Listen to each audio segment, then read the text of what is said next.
Now देखेंगे कि arrow function और जो नॉर्मल फंक्शन कीवर्ड की हेल्प से हम फंक्शन बनाते हैं, इन दोनों में क्या डिफरेंसेस हैं। क्योंकि वर्किंग वाइज तो सेम था, दिखने में थोड़ा सा डिफरेंस था, इसके अलावा क्या डिफरेंस है उसके बारे में बात करेंगे, थोड़ा सा टेक्निकल है। तो सेम फाइल में मैं लाइन नंबर 53 पे हूँ और यहाँ पे मैं लिख रहा हूँ एरो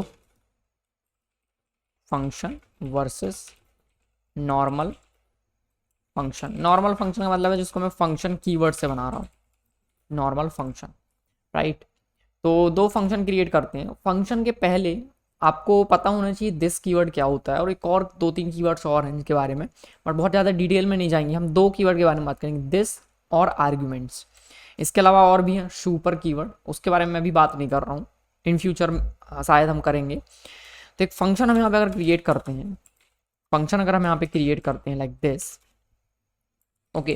पहले मैं एक ऑब्जेक्ट बनाता हूँ। मैंने लिखा कॉन्स्ट, स्टूडेंट ऑब्जेक्ट बनाएंगे। हमने लिखा student, student is equal to, एक ऑब्जेक्ट बनाया, राइट। ये एक ऑब्जेक्ट है। इस ऑब्जेक्ट के अंदर स्टूडेंट का नेम लिखेंगे, हमने लिखा वीरेंद्र। और इसी ऑब्जेक्ट के अंदर हम लिखना चाहते हैं उसका एज विच इज 24। ध्यान से देखना है, ध्यान से सुनना है। इसके अंदर मैंने लिखा गेट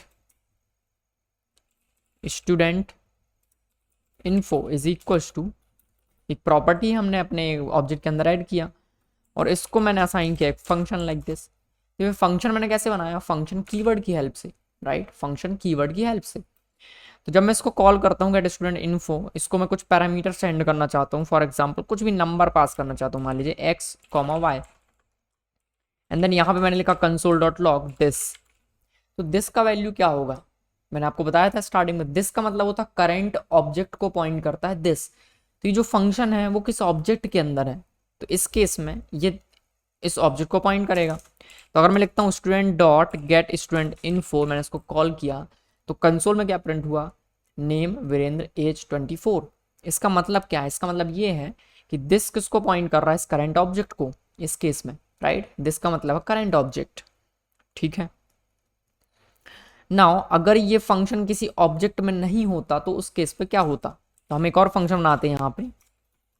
एक और फंक्शन हमने बनाया से हेलो, एंड से हेलो के अंदर हमने डायरेक्टली लिखा कंसोल डॉट लॉग दिस। तो अगर मैं से हेलो को कॉल करता हूँ तो इस केस में दिस का वैल्यू क्या होगा, अगर ये किसी फंक्शन में रैप नहीं है तो इसका दिस का जो वैल्यू होगा वो global object, global object which is window object.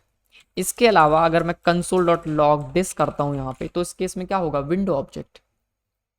तो अगर कोई फंक्शन किसी ऑब्जेक्ट के अंदर नहीं है तो उसके लिए जो दिस का वैल्यू होगा वो विंडो ऑब्जेक्ट होगा। या फिर अगर ये फंक्शन किसी और फंक्शन में रैप है और उस फंक्शन के लिए जो दिस का वैल्यू वही इनर फंक्शन के लिए भी दिस का वैल्यू होगा, ओके। तो ये कुछ बेसिक चीज़ें हैं। दिस का वैल्यू कब क्या होता है इसके बारे में एक सेपरेट वीडियो मैं अपलोड करूंगा जिसमें हम बात करेंगे कब दिस का वैल्यू क्या होता है, लेकिन इसमें बहुत ज़्यादा डिटेल में नहीं जाऊंगा किस केस में दिस का वैल्यू क्या होता है। इसको अभी हम इग्नोर कर रहे हैं, let me remove it, let me remove it. तो एक फंक्शन है जिसके अंदर मैं अगर दिस लिखता हूँ तो मुझे कुछ वैल्यू मिलता है, अभी आपको ये समझ में आ गया। वो वैल्यू क्या होगा वो डिपेंड करता है कि वो फंक्शन कहाँ बना हुआ है और कौन से फंक्शन में रैप है। बट अभी आपको ये याद रखना कि फंक्शन कीवर्ड से बनाया हुआ फंक्शन के अंदर अगर आप दिस लिखते हो तो उसके अंदर कुछ वैल्यू मिलता है। वो वैल्यू क्या होता है, करंट ऑब्जेक्ट या फिर विंडो ऑब्जेक्ट या फिर उसके रैपर फंक्शन का जो दिस वैल्यू वो, ओके। नाउ सेम फंक्शन बनाते हैं, हमने लिखा, अच्छा मैं इसको अभी यहाँ से कमेंट कर देता हूँ, और हम यहाँ पे ऐड कर रहे हैं फिर से गेट स्टूडेंट इन्फो, लेकिन इस बार मैं इसको एक एरो फंक्शन असाइन कर रहा हूँ, राइट। एंड नाउ हमने यहाँ पे लिखा console dot log this, okay. तो अगर मैं यहाँ पे दिस लिखता हूँ तो इस केस में जो दिस का वैल्यू है वो ग्लोबल ऑब्जेक्ट को पॉइंट करता है, राइट। तो इस केस में जो करंट ऑब्जेक्ट है उसको पॉइंट नहीं करता है, तो दिस की जो बाइंडिंग है वो एरो फंक्शन केस में नहीं होती है। तो दिस का वैल्यू क्या होगा, इस दिस का वैल्यू होगा इस एरो फंक्शन के बाहर जो भी वैल्यू दिस का है वही वैल्यू इसके अंदर होता है, ठीक है। लेकिन फंक्शन कीवर्ड की हेल्प में ऐसा नहीं होता है, फंक्शन कीवर्ड में, राइट। आई होप समझ में आया होगा कुछ कुछ। तो अगर मैं फंक्शन बनाता हूँ फंक्शन कीवर्ड की हेल्प से, तो दिस किसको पॉइंट कर रहा था, करंट ऑब्जेक्ट को। बट वही चीज़ मैंने एरो फंक्शन से बनाया तो इस केस में जो दिस है वो करंट ऑब्जेक्ट को पॉइंट नहीं कर रहा है, दैट्स इट। तो हम इसको एक लाइन में ये बोलते हैं एरो फंक्शन के अंदर दिस कीवर्ड की बाइंडिंग नहीं होती है। तो ये एक पहला डिफरेंस है। दूसरा डिफरेंस क्या है वो देखते हैं। अगर मैं नॉर्मल फंक्शन बनाता हूँ और नॉर्मल फंक्शन में अगर मैं दिस की जगह पे आर्ग्यूमेंट्स को प्रिंट करता हूँ, आर्ग्यूमेंट्स नाम का स्पेशल कीवर्ड है आर्ग्यूमेंट्स, तो आर्ग्यूमेंट्स में मुझे क्या मिलता है एक्स और वाई, ठीक है। मतलब आप जो भी इसको आर्ग्यूमेंट पास करोगे, फॉर एग्जांपल मैंने ये आर्ग्यूमेंट्स पास किए तो आर्ग्यूमेंट्स में आपको क्या मिल रहा है 23 34, तो आर्ग्यूमेंट्स लिख के मैं एक्स और वाई को एक्सेस कर सकता हूँ, मतलब क्या आर्ग्यूमेंट आपने पास की हो आप आर्ग्यूमेंट्स में आपको मिल जाएगा। बट यही चीज अगर मैं एरो फंक्शन के अंदर लिखता हूं, मैंने यहां से इसको रिमूव किया और हमने लिखा आर्ग्यूमेंट्स, आर्ग्यूमेंट्स एंड देन हमने इसको रन किया तो यहाँ पे क्या है, reference error, arguments is not defined. तो आर्ग्यूमेंट्स एरो फंक्शन के अंदर नहीं होता है, ठीक है। तो ये दो डिफरेंस है बहुत बेसिक, कि दिस कीवर्ड अगर आप यहाँ पे लिखते हो तो वो करंट ऑब्जेक्ट को पॉइंट नहीं करता है इस केस में, वो अपने आउटर इन्वायरमेंट का जो दिस है उसको पॉइंट करता है। और एरो फंक्शन के केस में, सॉरी नॉर्मल फंक्शन के केस में, अगर ये फंक्शन किसी ऑब्जेक्ट की मेथड है, किसी ऑब्जेक्ट के अंदर बनाया है मतलब कि उसका मेथड है, तो वो करंट ऑब्जेक्ट को पॉइंट करेगा। अगर वो नहीं है तो उसके आउटर फंक्शन को अगर आपने उसको न्यू से इंस्टेंशिएट किया उस ऑब्जेक्ट को, तो उस केस में आप इसके अंदर पाएंगे कि दिस करंट ऑब्जेक्ट को पॉइंट करता है, ठीक है। लेट मी कमेंटेड, थोड़ा सा कंफ्यूजिंग हो रहा होगा लेकिन आप फिर से वीडियो को देखिए, ध्यान से सुनिए मैं क्या बोल रहा हूँ। अगेन हम एक फंक्शन बनाते हैं यहाँ पे, मैंने यहाँ पे एक फंक्शन बनाया, मैंने इसका नाम रखा फंक्शन स्टूडेंट। ये क्या है, ये कंस्ट्रक्टर फंक्शन है, राइट। तो मैं कंस्ट्रक्टर फंक्शन बनाता हूँ, मैंने यहाँ पे लिखा कंसोल डॉट लॉग दिस। तो आपको पता है कि अगर मैं यहाँ पे लिखता हूँ न्यू स्टूडेंट, तो दिस का मतलब क्या है, दिस का मतलब करंट ऑब्जेक्ट जो कि मैंने अभी बनाया यूजिंग न्यू, यहाँ पे क्या आया, न्यू स्टूडेंट।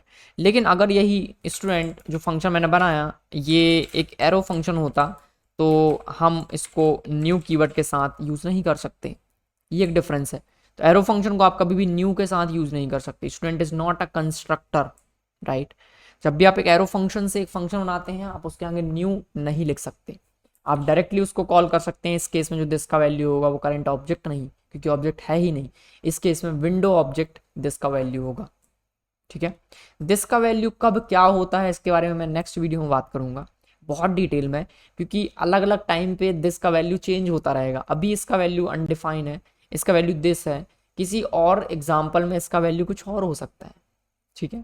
तो वो मैं आपको बताऊंगा आगे कि कब इसका वैल्यू कब होता है। जैसे अभी देखो इस फंक्शन के अंदर अगर ये तो इसका वैल्यू दिस का क्या है, विंडो। लेकिन अगर मैं इसी सेम फंक्शन को फंक्शन स्टूडेंट कुछ इस तरह से लिखता हूँ और इसके अंदर मैंने एक एरो फंक्शन बनाया एंड मैंने लिखा कॉन्स्ट एरो, एंड देन हम यहाँ पे अगर एरो को कॉल करते हैं, एरो को हमने यहाँ पे कॉल किया और मैंने स्टूडेंट को अगर न्यू के साथ क्रिएट किया लाइक दिस न्यू, तो आप देखेंगे कि कंसोल डॉट लॉग दिस, तो आप देखोगे कि जो स्टूडेंट के अंदर जो दिस का वैल्यू था वही एरो फंक्शन के अंदर वैल्यू है। लेकिन जैसे ही मैं इस एरो फंक्शन को बाहर मूव करता हूँ फंक्शन से, इस केस में इस दिस का वैल्यू विंडो ऑब्जेक्ट है। तो ये थोड़ा सा कंफ्यूजिंग है, इसी बारे में मैं डिटेल में आपसे नेक्स्ट वीडियो में बात करूंगा कि किस केस में दिस का वैल्यू क्या होता है, कब क्या उसका वैल्यू होता है और उसका वैल्यू कौन डिफाइन करता है इस दिस का वैल्यू। इस केस में विंडो हो और इस केस में करंट ऑब्जेक्ट जो कि स्टूडेंट ऑब्जेक्ट है। तो इसके बारे में मैं डिटेल में आपसे नेक्स्ट वीडियो में बात करूंगा, ओके। मेथड्स क्या होते हैं, फंक्शंस क्या होते हैं, नॉर्मल फंक्शन मेथड में क्या डिफरेंस है, दिस का वैल्यू किसे पॉइंट करता है, करंट ऑब्जेक्ट क्या है, ये विंडो ऑब्जेक्ट कब होता है दिस का वैल्यू, उसके बारे में हम नेक्स्ट वीडियो में बात करेंगे डेफिनेटली। एंड ये बहुत कंफ्यूजिंग टॉपिक है तो बहुत ध्यान से देखना है next video. See you in the next video, thanks for watching.